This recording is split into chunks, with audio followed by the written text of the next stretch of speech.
Tollywood heroine Payal Rajput ఇంట విషాదం నెలకొంది.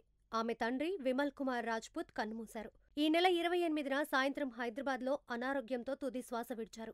కుటుంబ సభ్యుల సమక్షంలో అంత్యక్రియలు ఈ రోజు ఢిల్లీలో నిర్వహించనున్నారు. పాయల్ రాజ్‌పుత్ తన తండ్రితో ఉన్న అనుబంధాన్ని గుర్తు చేసుకుంటూ, నా పక్కన లేకపోయినా మీ ప్రేమ నన్ను ప్రతిరోజూ నడిపిస్తుంది. మీ చిరునవ్వు, మీ గొంతు, మీ ఉనికి నాకు చాలా గుర్తుంది.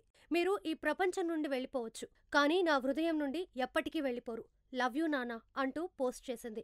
పాయల్ రాజ్‌పుత్ RX100, వెంకీమామ, మంగళవారం వంటి చిత్రాలలో నటించి పాపులర్ అయ్యారు. ప్రస్తుతం ఆమె ముని దర్శకత్వంలో తెరకెక్కుతున్న వెంకటలక్ష్మి అనే సినిమాలో హీరోయిన్‌గా నటిస్తుంది. విషాదం నుంచి పాయల్ రాజ్‌పుత్ త్వరగా కోలుకోవాలని ఆమె అభిమానులు సోషల్ మీడియాలో పోస్టులు పెడుతున్నారు. ప్రముఖులు, సినీ పరిశ్రమలోని పలువురు ఆమె కుటుంబానికి సంతాపం వ్యక్తం చేస్తున్నారు.